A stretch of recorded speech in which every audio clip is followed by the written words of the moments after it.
Boa tarde a todos e a todas aqui presentes. Nós vamos iniciar os nossos estudos evangélicos e doutrinários neste momento ao som do ensaio das escolas de evangelho, a irmã Cipriana, que amanhã comemorarão mais um Natal aqui nessa casa e que nos traz uma emoção incontida. E para tanto, nós vamos elevar os nossos pensamentos a Jesus, a Paulo de Tarso, nosso patrono querido, agradecendo mais uma vez a oportunidade de estarmos aqui estudando a Boa Nova, que nos enche os corações de bênçãos, de compreensão, de esperanças e de paz. Que as vibrações que naturalmente descem do mundo maior sobre todos nós possam ser levadas a todos os lares do mundo, possa ser levada aos nossos lares, aos lares dos nossos irmãos, mas também aos lares daqueles que sofrem, também aos presídios, aos hospitais, nas ruas onde perambulam os nossos irmãos. Que essas bênçãos de Jesus, que neste instante se encontram mais próximo de nós, possam tocar o coração de todos os nossos irmãos e irmãs da humanidade. Pai nosso que estais nos céus, santificado seja o vosso nome, venha a nós o vosso reino, seja feita a vossa vontade, aqui na terra como em todo o universo. O pão nosso de cada dia nos dai hoje, Senhor. Perdoai as nossas dívidas, assim como perdoamos os nossos devedores. Não nos deixeis cair em novas faltas, livrai-nos, Senhor, do mal, pois que vosso são o reino, o poder, a majestade e a glória para todos sempre, que assim seja. E em nome de Deus, de Jesus nosso Mestre, de Paulo de Tarso, patrono da nossa casa de oração, estudo e trabalho, dos nossos amigos e benfeitores espirituais, nós estamos iniciando os nossos estudos evangélicos dessa tarde, na santa e bendita paz do Senhor, que assim seja. Meus irmãos, do capítulo 2 do Evangelho segundo o Espiritismo, nós temos hoje para o nosso estudo os itens 1 e 2. Pilatos, tendo entrado de novo no palácio e feito vir Jesus à sua presença, perguntou-lhe: És o rei dos judeus? Respondeu-lhe Jesus: Meu reino não é deste mundo. Se o meu reino fosse deste mundo, a minha gente houvera combatido para impedir que eu caísse nas mãos dos judeus. Mas o meu reino ainda não é aqui. Disse-lhe então Pilatos: És, pois, rei? Jesus lhe respondeu: Tu dizes, sou rei. Não nasci e não vim a este mundo, senão para dar testemunho da verdade. Aquele que pertence à verdade, escuta a minha voz.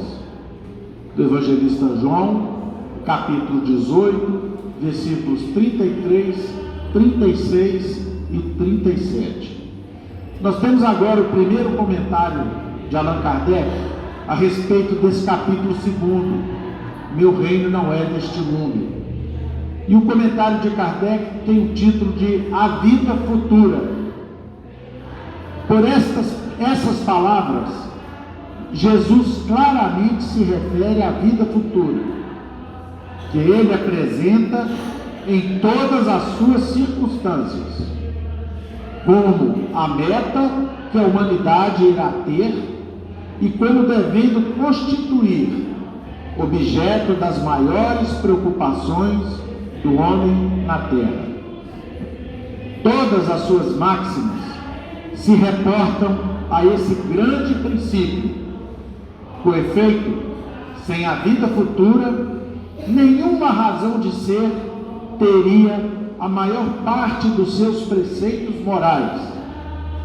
De onde vem que os que não creem na vida futura, imaginando que ele apenas falava na vida presente, não os compreendem ou os consideram pueris. Esse dogma pode, portanto, ter tido como eixo o ensino do Cristo, pelo que foi colocado num dos primeiros lugares à frente dessa obra. É que ele tem de ser o ponto de mira de todas as criaturas humanas. Só ele justifica as anomalias da vida terrena e se mostra de acordo com a justiça de Deus. Então, meus irmãos, esse é o tema que nós temos para o estudo dessa tarde. Como o Lucas chegou aqui meio apavorado, vindo do ensaio aí das crianças, com o coração cheio de emoção, eu vou iniciar o estudo dessa tarde.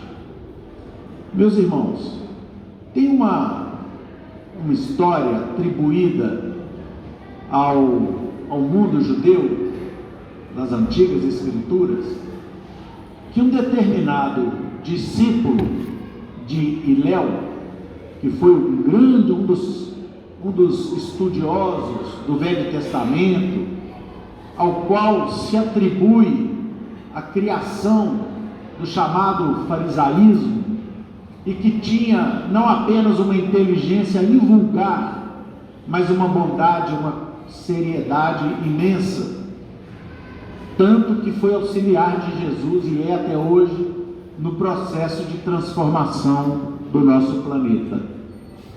E Hilel, um dia, tanto ele quanto um outro rabino do seu tempo, que tinha o nome de Shammai, e que, ao contrário de Hilel, era muito rigorista, muito apegado às formas, muito apegado ao texto literal dos regulamentos contidos no Deuteronômio, contidos no Levítico, muitas vezes se esquecendo da parte essencial da missão de Moisés, que foi a recepção no Monte Sinai das leis de Deus,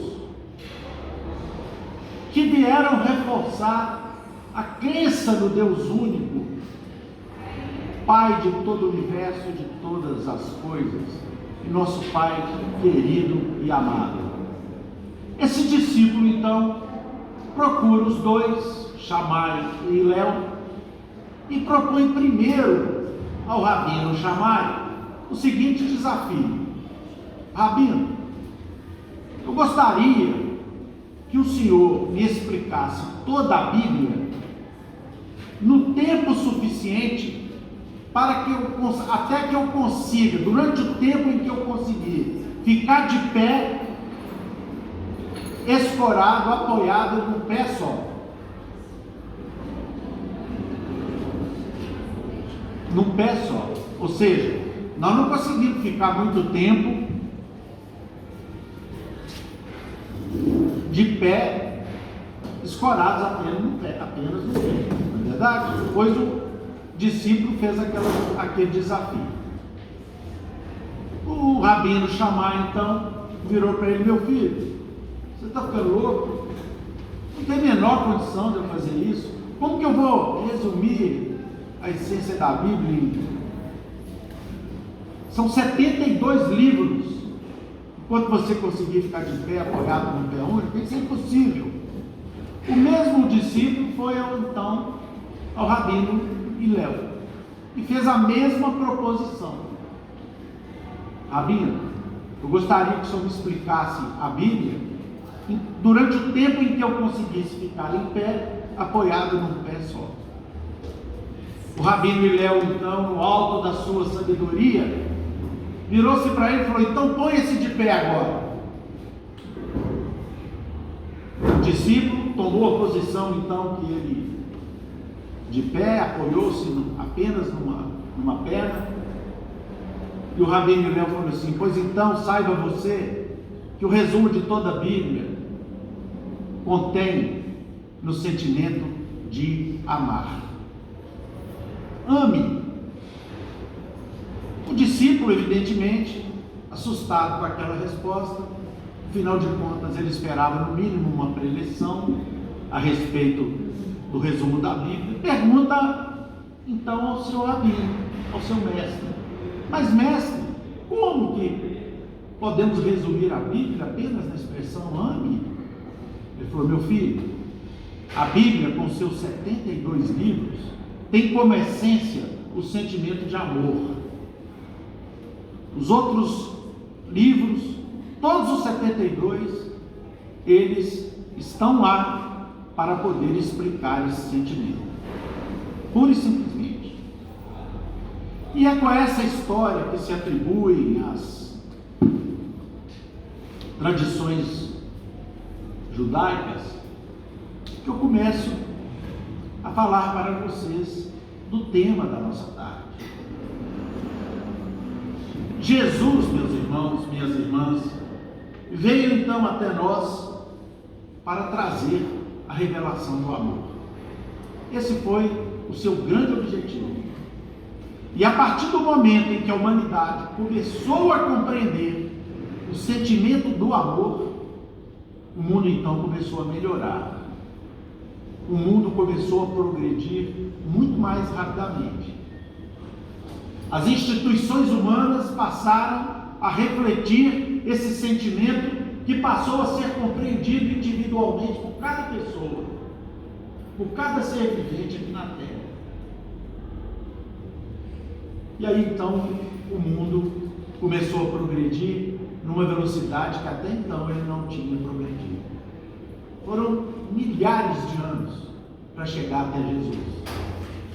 E alguns pouquíssimos milhares, talvez 2,5 no máximo, para podermos sair da condição de um mundo primitivo e chegarmos até a condição de um mundo de regeneração. Isso tudo, meus irmãos, por causa do amor que Jesus nos ensinou, que nos mostra como conviver em sociedade, que nos mostra como nos comportarmos diante das dificuldades que a vida nos traz, que nos ensina como nos comportar diante dos nossos próximos, daqueles que às vezes convivem com a gente, não apenas em casa, mas que convivem com a gente no centro espírita.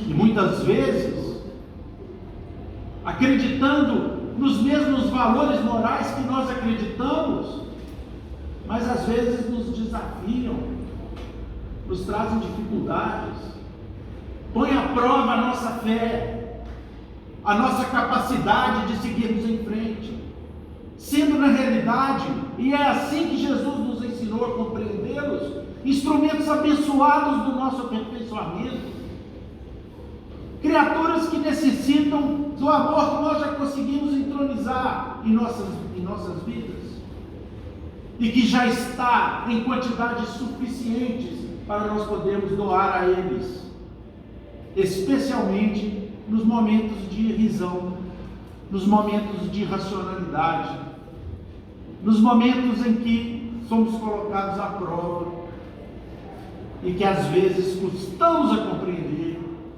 como que alguém pode agir assim, estando no serviço do Cristo. Esses dias eu vi na internet, meus irmãos, algo que me chamou muita atenção. Tem muita coisa boa na internet, mas tem muita fake news, né, como a gente diz, mas isso me chamou a atenção. Um rapaz que trabalha no centro espírita, não sei se é daqui de Belo Horizonte, e que ele comentava que durante a reunião mediúnica que ia ter no centro em que ele trabalhava, os espíritos advertiram a todos os participantes daquela reunião que naquela noite o centro espírita estava em perigo, que as sombras se organizaram, e a gente sabe que isso acontece, basta a gente ler a obra Nosso Lar com um pouquinho de atenção. As sombras se organizaram para invadir e prejudicar o trabalho. E que eles se colocassem apóstolos, e muita oração e com muita fé, que a espiritualidade superior não faltaria com apoio e com amparo. Pois iniciou a reunião, os médiuns se postaram, cada um com a sua tarefa, e uma irmã que participava daquele grupo, inspirada pelo mundo maior, iniciou os trabalhos com uma prece que ela nunca teria condições de fazer se não tivesse inspirada por um espírito muito elevado. Foi uma prece diferente, uma prece que tocou o coração de todos como nunca antes havia tocado, nos narra o rapaz. E aí então a reunião desenrolou-se. Os espíritos avisaram que estariam apostos para proteger a tarefa, e a tarefa se desenrolou sem maiores percalços.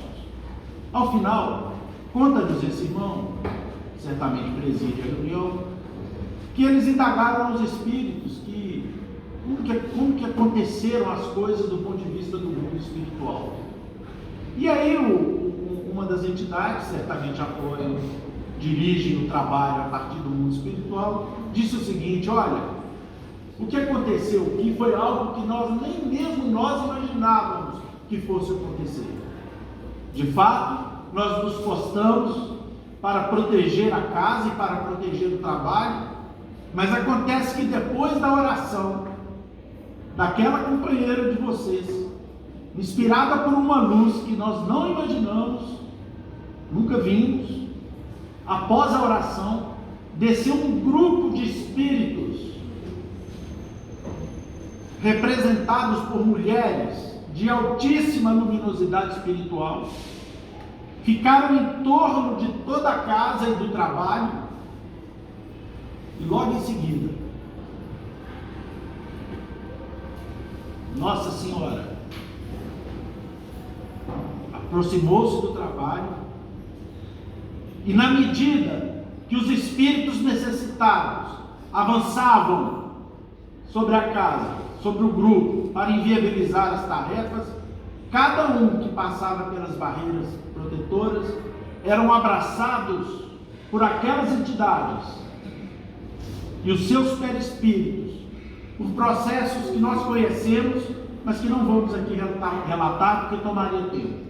Eram imediatamente reduzidos a perispíritos de crianças e levados para a espiritualidade, certamente para se prepararem em outras reencarnações reparadoras, por obra e graça do amor, por obra e graça do amor de Nossa Senhora.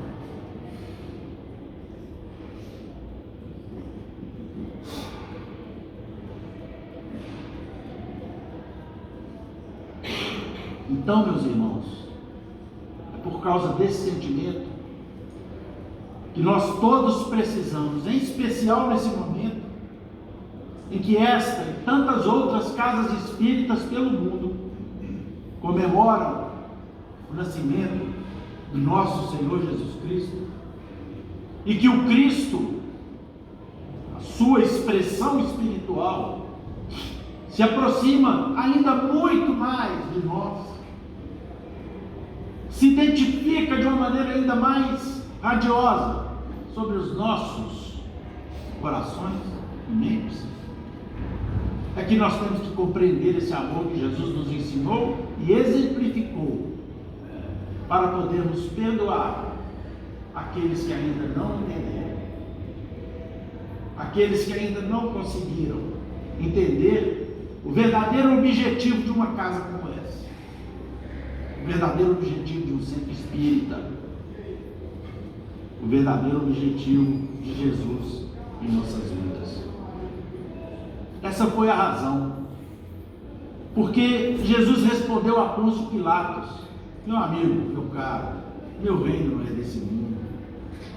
E quem conhece esse episódio triste da história da cristandade, relendo a obra há 2000 anos,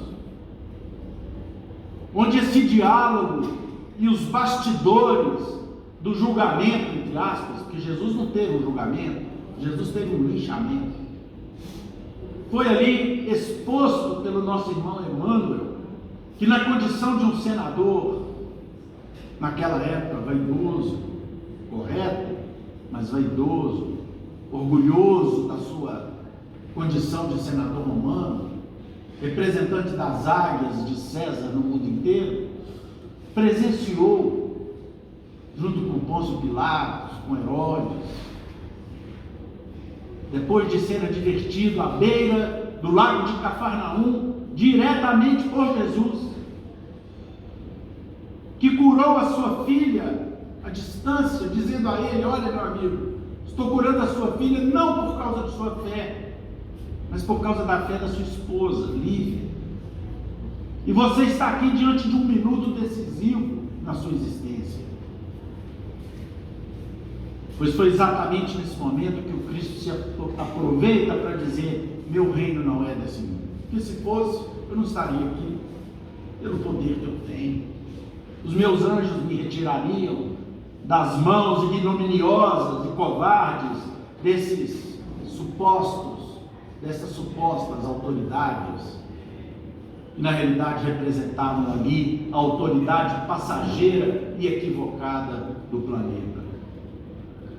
E assim nós concluímos que o que o Mestre nos quis mostrar é que sem a vida futura não há nenhuma razão para aceitarmos a maior parte dos ensinamentos morais e religiosos contidos nas religiões. Como que nós vamos aceitar o sofrimento sem compreendermos de que, primeiro, Deus é justo, absolutamente justo, infinitamente justo, e que ao lado de ser infinitamente justo, é também infinitamente bom, infinitamente misericordioso.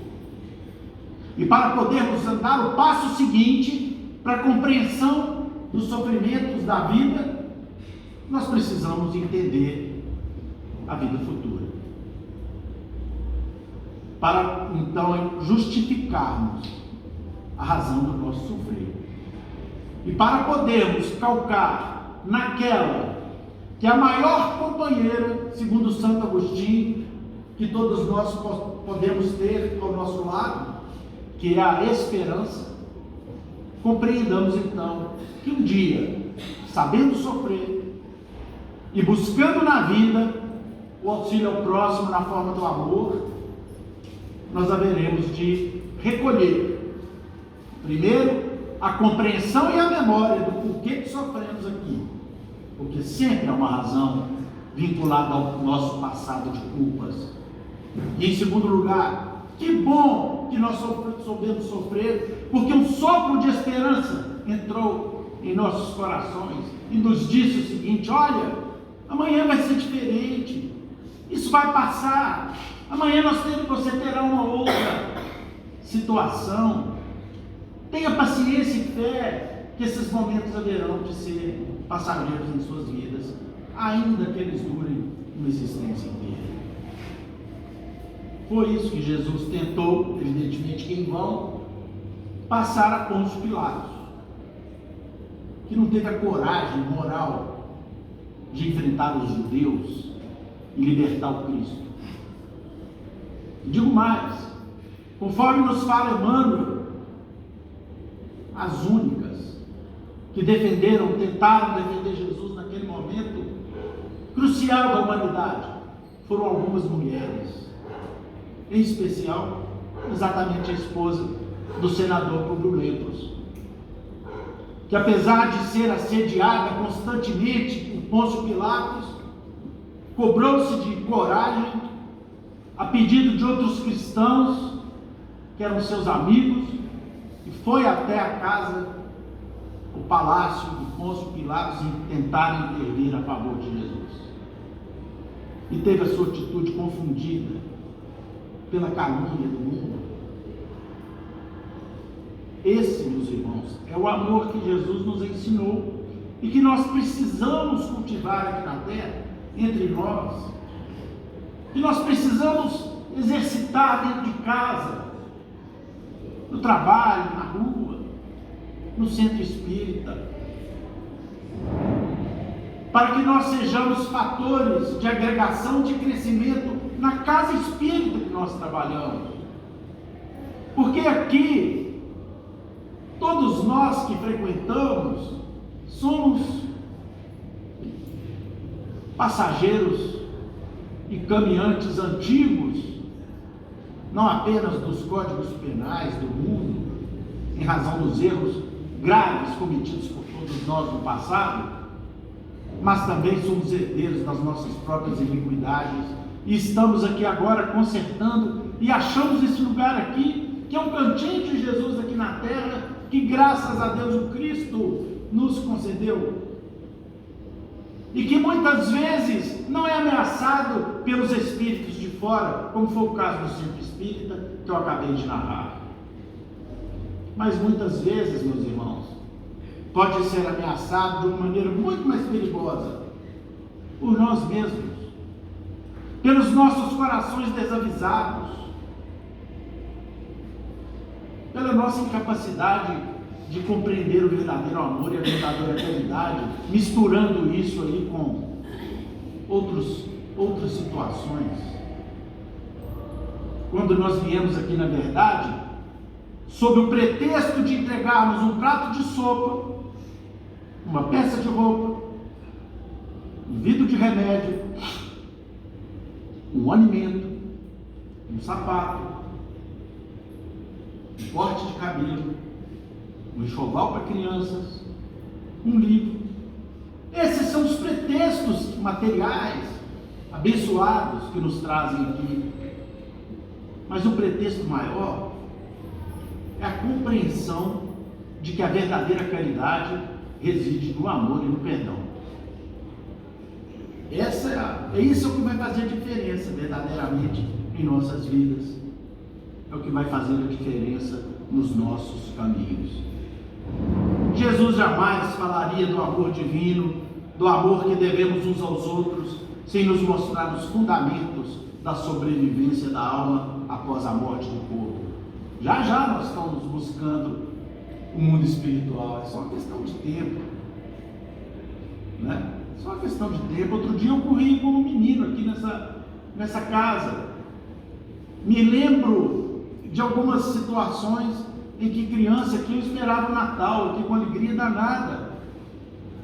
A casa tinha mais crianças do que tem hoje.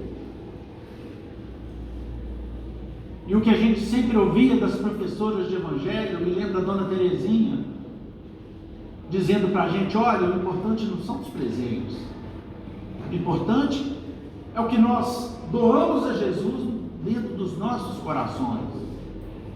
Vocês vão receber os presentinhos aqui de Natal, mas vamos devolver ao Cristo o presente dos nossos sentimentos em pequenas prestações anuais, quando nós nos aproximamos do Natal de Jesus,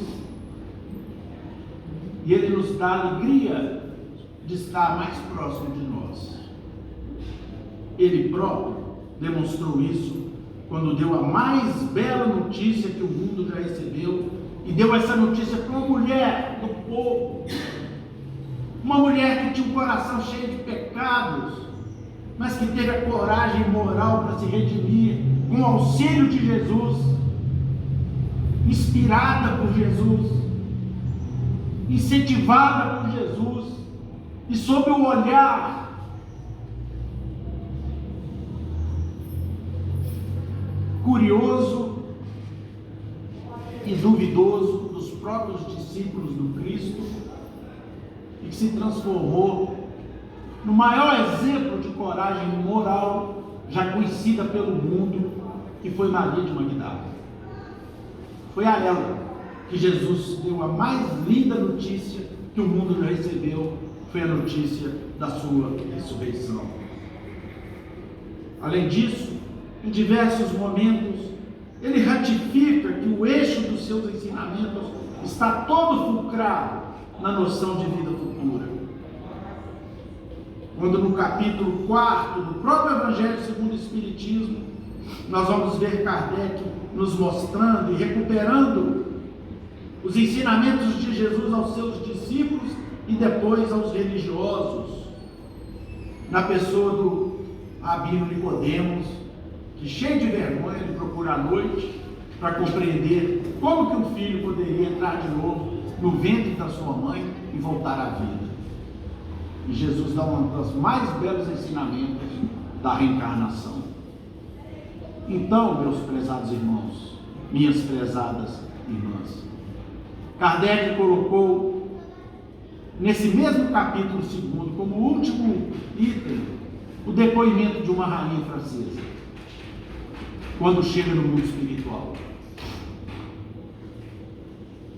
E uma rainha que, na realidade, entendia perfeitamente de realeza, sabia o que era. Por isso que o depoimento dela veio aqui, trazido por Kardec. Só que a realeza que ela até então compreendia, até chegar ao mundo espiritual, pelas portas da desencarnação, era a realeza terrestre. E ela diz isso, uma realeza terrestre.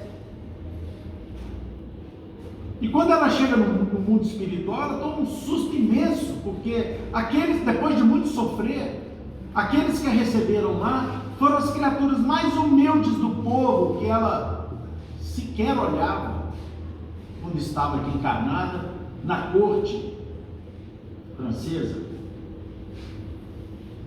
E foram esses que a receberam lá no mundo espiritual para levá-la a um local de tratamento e de recuperação.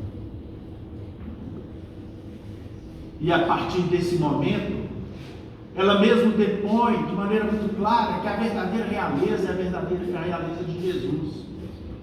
É a realeza espiritual, é a realeza moral, que nós todos precisamos buscar em nossas vidas e nos nossos corações.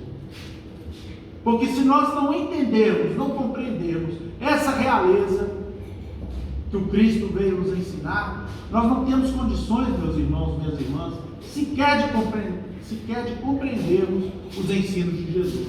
Nós vamos achar o sermão das bem-aventuranças a coisa mais piegas do mundo, se nós não compreendermos a razão de fazermos o bem, se nós não compreendermos a razão de suportarmos as injustiças do mundo com serenidade e paz, se nós não compreendermos na vida futura a razão dos nossos sofrimentos e da nossa dor,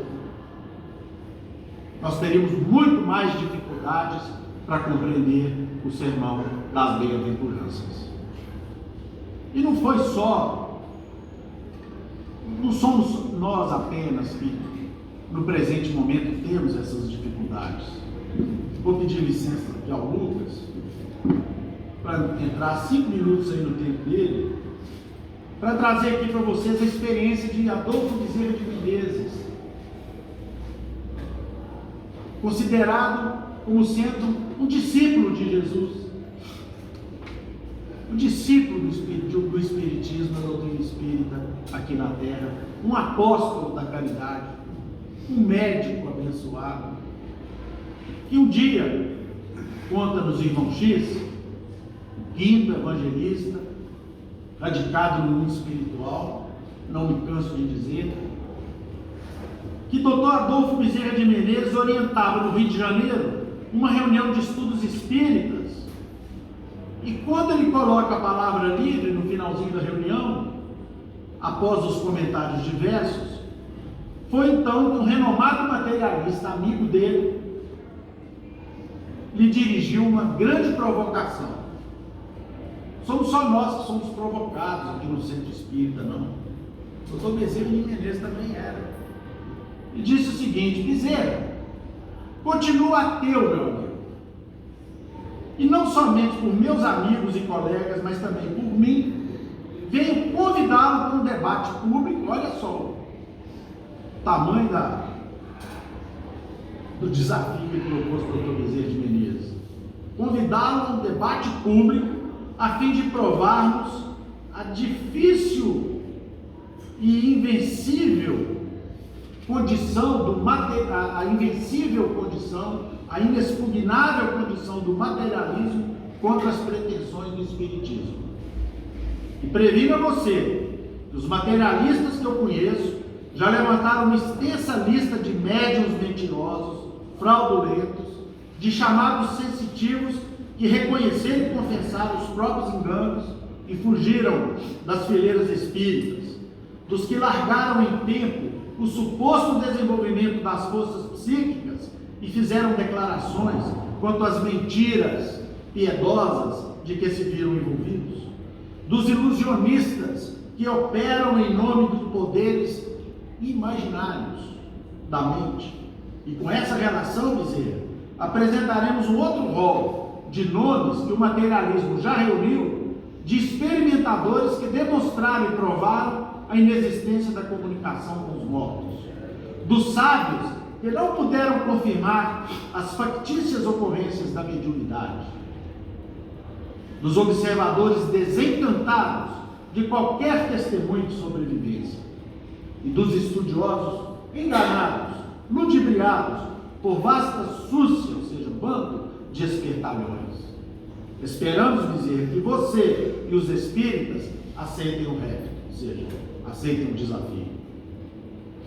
Bezerra concentrou-se em prece e em alguns instantes respondeu, alinhando energia e brandura: aceitamos, meu caro, o desafio, mas tragam também ao debate aqueles que o materialismo tenha soerguido moralmente ao mundo, os malfeitores que ele tenha regenerado para a dignidade humana, os infelizes aos quais haja devolvido o ânimo da loucura.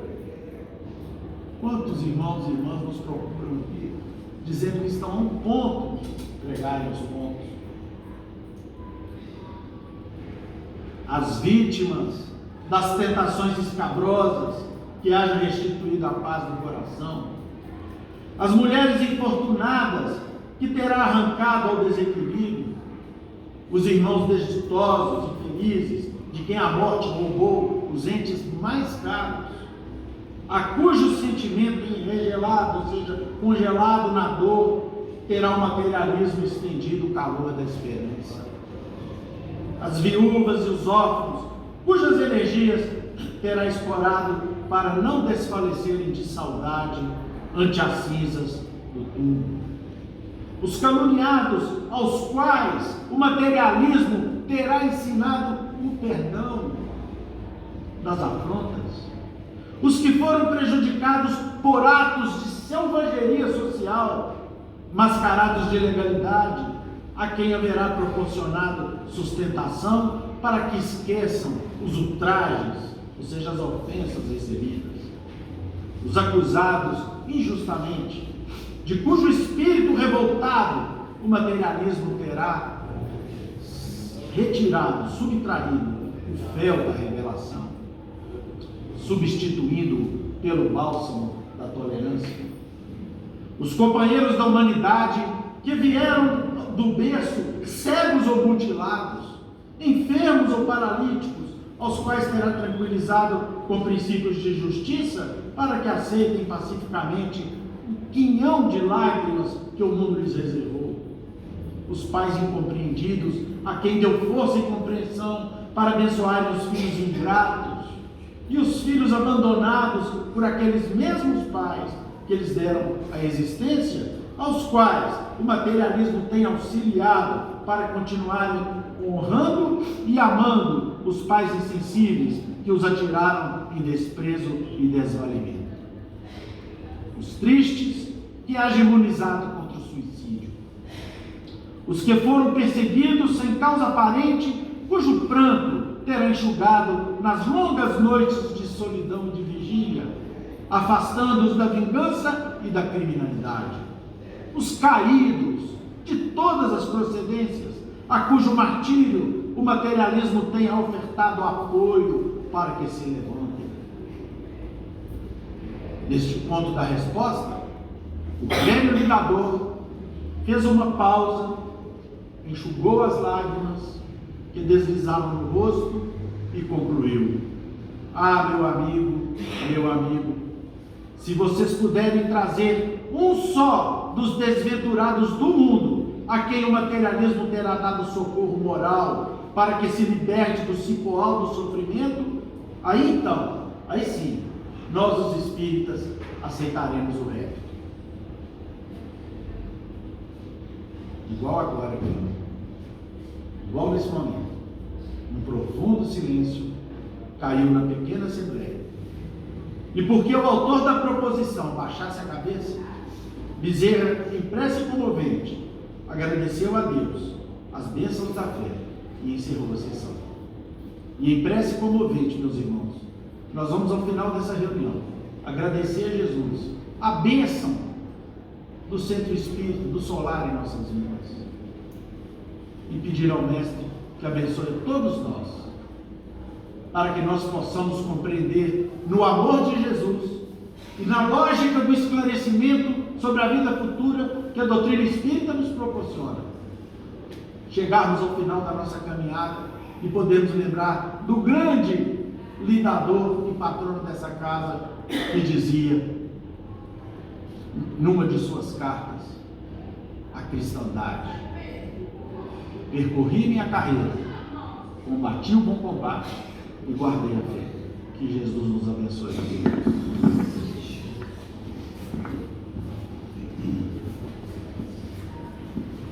Meus caros amigos e irmãos, boa tarde a todos.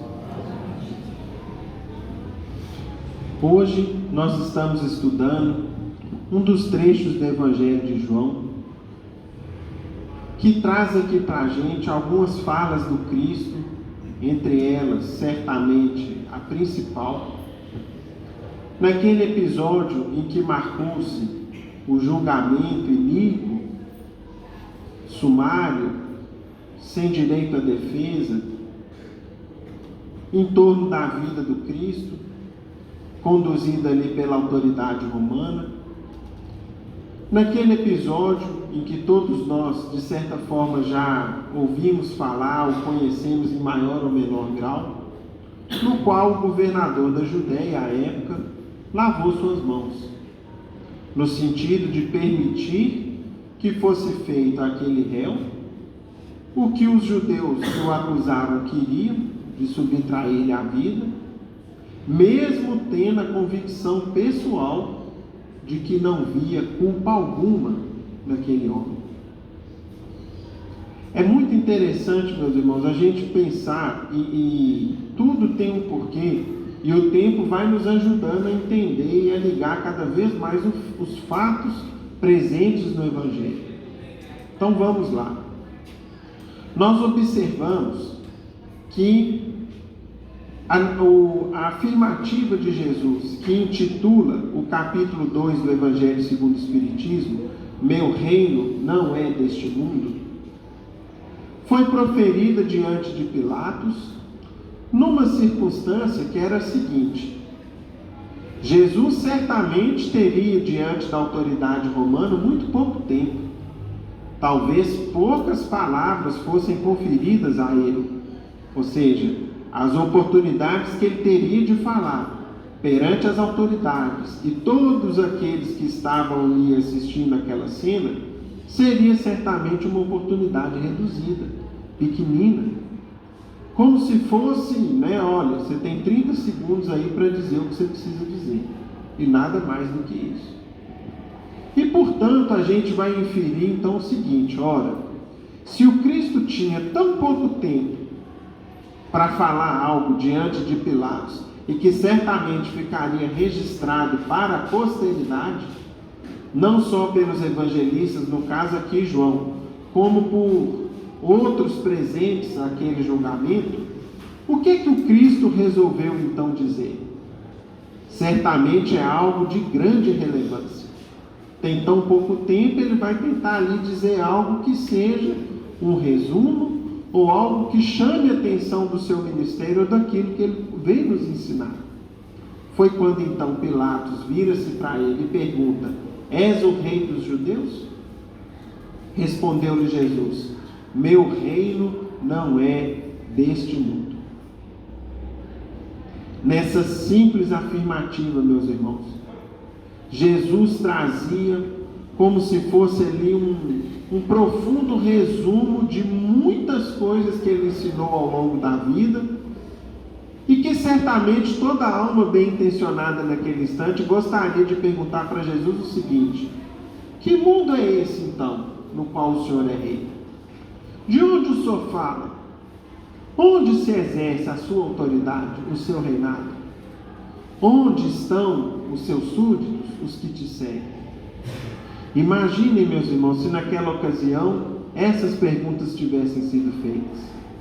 Possivelmente se reverteria aquele quadro, porque Jesus começaria a ensinar sobre a grandeza da criação divina, sobre a autoridade que ele exerce, fruto da conquista multimilenar da sua alma nas vidas sucessivas, que permitiram a ele receber uma delegação especial do Pai Criador para criar, cuidar do nosso mundo e orientar a humanidade que aqui se formaria e se desenvolveria com bilhões de seres, tal como a gente observa na nossa atualidade. O que o Cristo ensinaria? Mas para aqueles que não tiveram, que não buscaram essa pergunta e que perderam essa grande oportunidade, Jesus deixou também a grande senha, a grande informação, que era o seguinte: ora, se Jesus não se refere a este mundo, qual o mundo que Cristo nos ensina? O que ele nos leva? Para qual, em que sentido, qual a direção que ele dá às suas lições? E nós, meus amigos, na qualidade de cristãos, a devida compreensão dessa lição é essencial. Por que é essencial? Porque o Evangelho de Jesus não faz sentido se nós procurarmos compreendê-lo somente observando essa vida atual. Conforme o Tionei dizia há pouco, o sermão das bem-aventuranças, todas as promessas feitas por Jesus, muitas delas não se concretizaram para aqueles que acreditaram e que seguiram o Mestre ao longo dessa vida, ao longo da vida física. Quantas pessoas morreram injustiçadas, quantos que morreram aflitos, quantos que passaram dessa vida na condição de esquecidos do mundo, de infelizes de toda ordem, e que, portanto, não viram ao longo dos anos que marca a jornada terrestre o cumprimento das palavras do Mestre. Entretanto, onde essas promessas foram efetivas, reais e continuam sendo na vida da alma, na vida do Espírito, dentro da nossa trajetória enquanto criaturas eternas. Aí, o que acontece? Tudo faz sentido. Tudo faz sentido. Portanto, meus irmãos, não é à toa que esse capítulo e essa citação vem logo no início do Evangelho segundo o Espiritismo. Qual que é o primeiro ponto que Kardec põe para a gente? Ele nos coloca, o primeiro ponto, a afirmativa de Jesus: não vim destruir a lei, para que a gente compreendesse, em primeiro lugar, o seguinte: nem tudo que está na antiga lei mosaica e na tradição dos profetas foi de inspiração divina. Pelo contrário, muito do que está presente no legado de Moisés e dos profetas era de caráter transitório, passageiro, aplicado aos tempos em que aquele povo vivia e, algum tempo depois, perderia o seu efeito. A própria prática do Messias ao longo da vida nos demonstrou isso. Certa feita, quando os fariseus procuraram ele, por que seus discípulos não seguem as tradições lavando as mãos antes das refeições? Aí Jesus então lhes disse: olha, vocês estão invertendo os valores.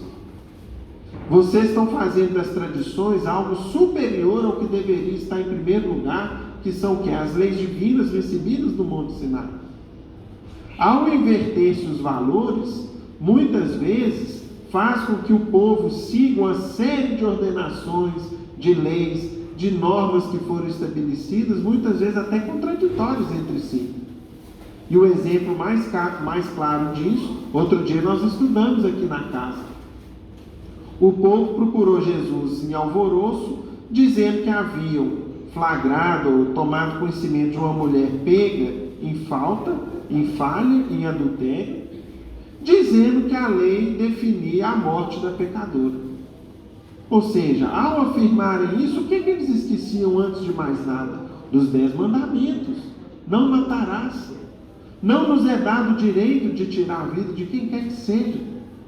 Então, meus irmãos, Moisés primeiro, O Evangelho primeiro estabelece essa diferença, para que a gente não tome todo o conteúdo, especialmente do Velho Testamento, como fonte de verdade e algo a ser seguido, para que a gente relativize o conteúdo do Velho Testamento, especialmente atentos ao que Jesus ensinou.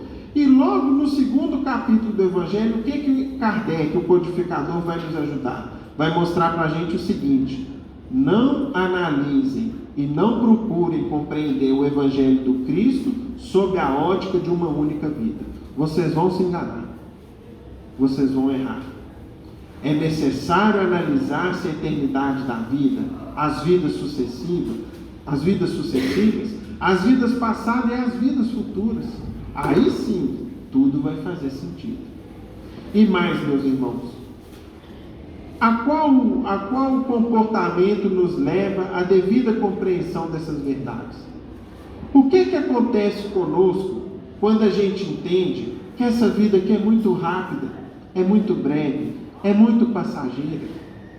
Que da infância à velhice, embora se passem anos, muitas vezes é como um estalar de dedos, porque toda pessoa já mais velha lembra com clareza dos seus tempos de criança e fala: passou voando, me lembro como hoje, parece que foi ontem, mostrando para a gente a brevidade da vida. Quando a gente então compreende a efemeridade, o quanto o tempo passa rápido, o quanto a vida é ligeira, nós então mudamos a nossa conduta visando o que, meus amigos? A vida verdadeira, a vida eterna, a vida da alma. Nós colocamos as nossas ações nessa vida em função dos interesses de nosso espírito eterno, para que a gente viva aqui passando pelo mundo visando a nossa verdadeira identidade, o nosso verdadeiro destino, a nossa verdadeira condição, que é de sermos o quê? Almas eternas. Ou seja, nós deveríamos fazer tudo nessa vida física em conformidade com os interesses da alma. E quem consegue fazer isso? Chega numa condição muito diferente do lado de lá, num estado de muita paz. E nessa época em especial, meus amigos, que a gente vive, do Natal, onde esse clima de alegria toma conta da sociedade, da nossa própria casa espírita, através dos cantos, dos ensaios que a gente tem, na iminência aí da nossa festa, da nossa comemoração de Natal, nós vamos aqui trazer o exemplo de uma criatura que viveu como alguém que compreendeu o Evangelho, como alguém que viu na necessidade de ajudar o seu semelhante, de amar, de servir, de ser útil, o grande propósito da vida. E aí nós vamos ver o que lhe aconteceu à sua chegada no mundo espiritual. É um exemplo, meus amigos, inesquecível para todos nós. Uma vez que a gente ouve essa história, nunca mais a gente se esquece dela. Nós vamos contar a história de uma senhora de nome Leocádia Silva, que foi trazida por nós por irmão X.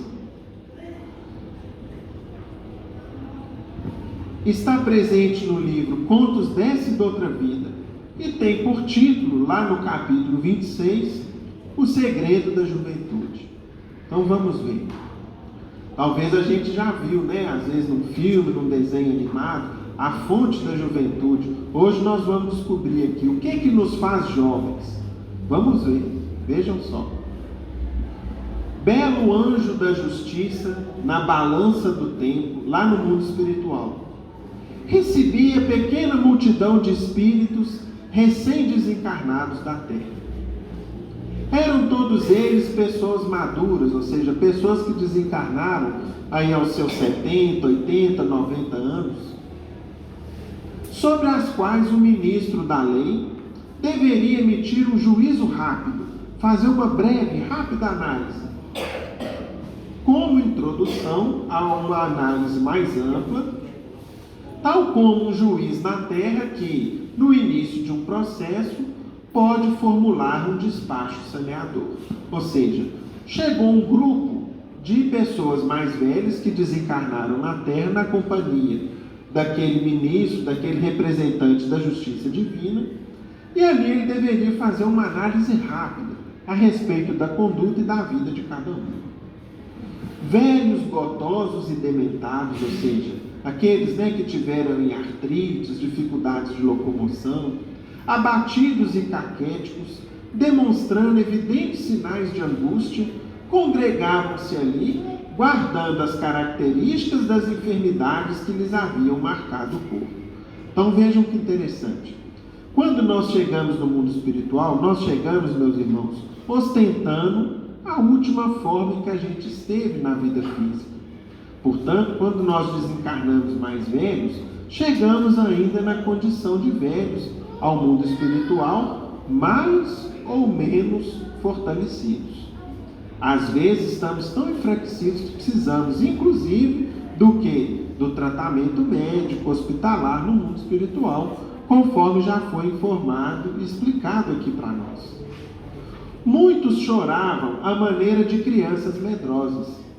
Outros comprimiam o coração com a mão direita, ao passo que muitos outros se erguiam com muita dificuldade, arrastando-se com medo.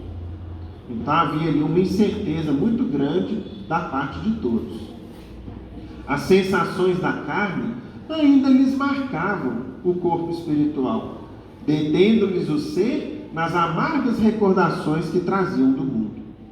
Levados a exame, sob a custódia de benfeitores abnegados, acusavam essa ou aquela diferença para melhor, recebendo uma ficha explicativa para o início das novas tarefas que os aguardavam no plano espiritual. Então, de maneira geral, meus amigos, acontecia o seguinte: cada um daqueles velhinhos, quando chegava ao mundo espiritual, passava por alguns benfeitores, tinham alguma conversa, algumas explicações e apresentavam em seguida algumas melhoras. Se fortaleciam, passavam a caminhar melhor, passavam a refletir melhor, enfim, as dores diminuíam, tinham uma mobilidade melhor, etc. Agora era um psicopata recobrando a lucidez. Depois, um hemiplégico, ou seja, alguém que tinha uma dificuldade locomotora, retomando o equilíbrio. Entretanto, os traços da velhice corpórea perseveravam, quase intactos, ou seja, quase todos permaneciam ainda na condição de criaturas mais velhas, exigindo certamente longo tempo na vida nova para serem devidamente desintegrados.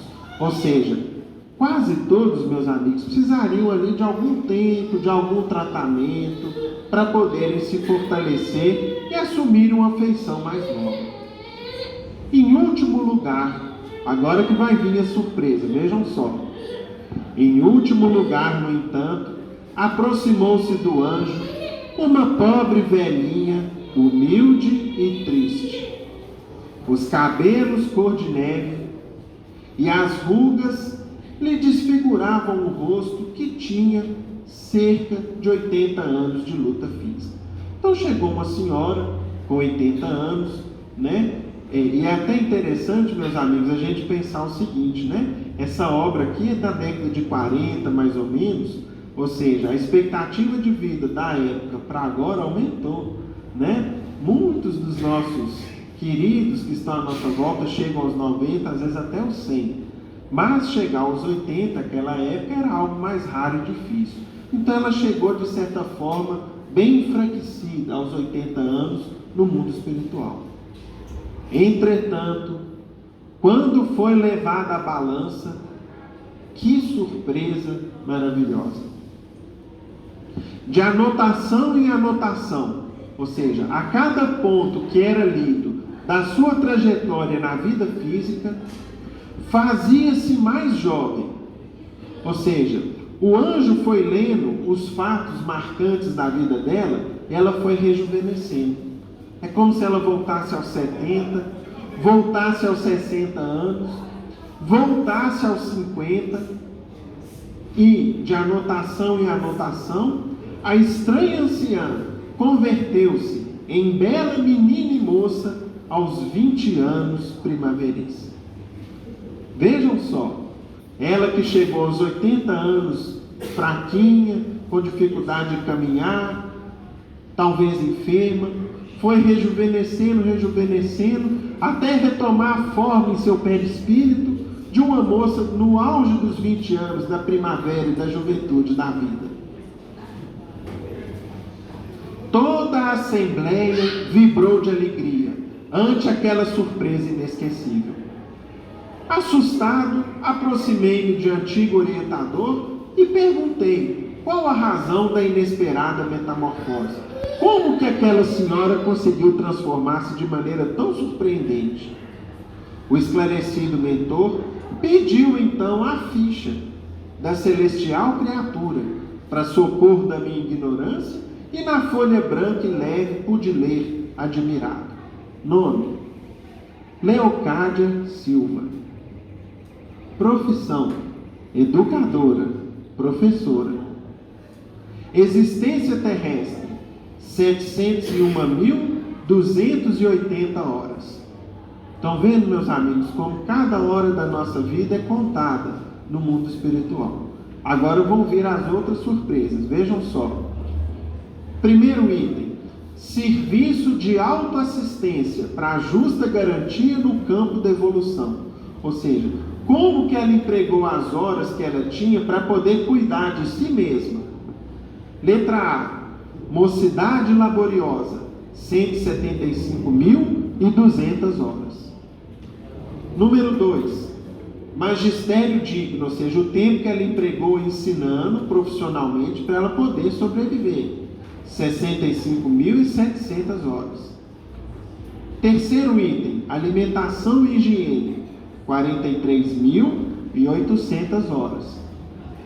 Número 4: estudo proveitoso e atividades religiosas, 41.900 horas.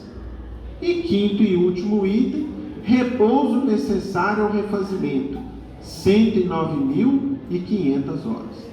Ou seja, essas horas ela empregou em benefício próprio, cuidando de si mesma, de acordo com as necessidades que a vida lhe trazia. Agora, meus amigos, vai vir a segunda parte do emprego das suas horas. Serviço extra, completamente gratuito, em favor do próximo. 1. Dedicação aos necessitados, 85.100 horas. 2. Movimentação fraterna em missões de auxílio, 32.840 horas.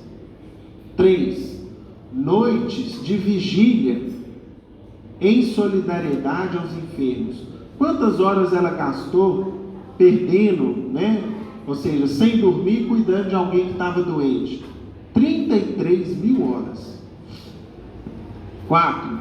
Conversação sadia no amparo moral genuíno, ou seja, conselhos, conversa proveitosa, conversa de alto teor, que se tira proveito, 54.750 horas.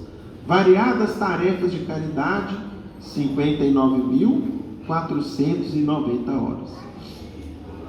Total, meus amigos, da vida, 701.280 horas.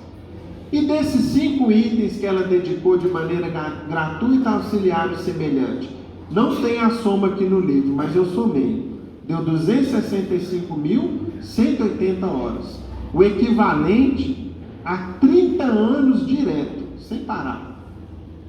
Imagina uma pessoa ficar 30 anos só ajudando o semelhante, sem parar. É lógico que isso aqui ela gastou, desde os 80 anos de vida, 30 anos para ajudar o semelhante. Compreendeu? Disse-me o orientador. E ante o meu assombro concluiu: quem dá o seu próprio tempo a benefício dos outros, não conta tempo na própria idade, no sentido de envelhecer. Leocádia cedeu todas suas horas disponíveis no socorro aos irmãos do mundo. Os dias não lhe pesam assim sobre os ombros da alma. Meu interlocutor afastou-se rápido para felicitar a heroína, e contemplando elevado o semblante radioso do mensageiro sublime que presidia a grande reunião, compreendi o motivo pelo qual os anjos do amor divino revelam em si a suprema beleza da juventude eterna. Então, meus irmãos, quando a gente compreende o Cristo nos dizendo: meu reino não é deste mundo, vivam aqui não em função da vida física, esqueçam as situações de ordem material como se elas fossem prioritárias. Não são. Cuidem da alma, não vivam ferindo as leis divinas, atacando os princípios do Evangelho. Pelo contrário, vivamos com amor, nos ajudando uns aos outros, nos dedicando, perdoando, sendo amigos, sendo fraternos. Tudo isso, meus irmãos, faz profunda diferença para nós na nossa vida espiritual. E, concluindo aqui a nossa participação, diante das horas mais difíceis, dos desafios que a vida sempre nos traz, lembremos do nosso Senhor Jesus quando nos dizia: tenho-vos dito, para que em mim tenhais paz. No mundo tereis aflições, mas tende bom ânimo, eu venci o mundo. Jesus.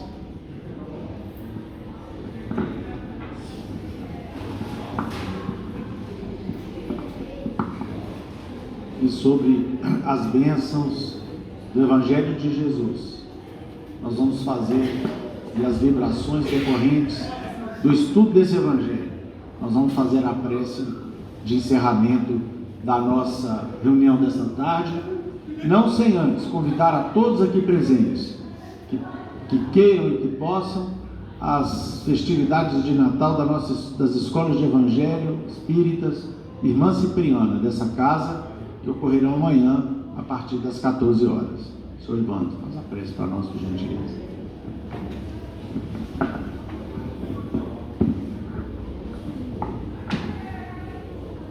Querido Mestre Jesus, nós estamos agradecendo, Senhor, pelas bênçãos, o amparo, a assistência que temos recebido, pela vossa misericórdia em nossas vidas, pela oportunidade de encontrarmos reunidos em vosso nome, em nossa casa espiritual, a Fraternidade Espírita Paulo de Tarso, relembrando os vossos ensinamentos através do Consolador prometido. Pedimos, Senhor, que a nossa visão espiritual seja aumentada, seja acrescentada, para que possamos trazer sempre conosco essas orientações que visam principalmente a nossa vida futura. Que as vossas bênçãos se estendam aos nossos lares, aos hospitais, aos cancerosários, aos leprosários, aos manicômios, aos presídios, aonde houver a dor, aflição, padecimento, que um emissário seu esteja presente, levando consolo, a resignação e a paz. Ave Maria, cheia de graça, o Senhor é convosco. Bendita sois vós entre os anjos, bendito o fruto do vosso ventre nasceu, Jesus. Santa Maria, Mãe de Jesus, rogai a Deus por nós, pobres pecadores, encarnados e desencarnados, hoje, agora e sempre, que assim seja.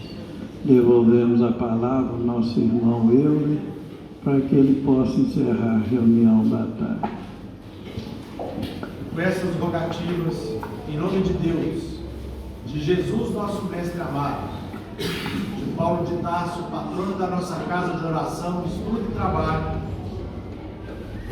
nós estamos encerrando os nossos estudos e orações desta tarde, na santa e bendita paz que assim seja. A fila do passe será formada no corredor externo.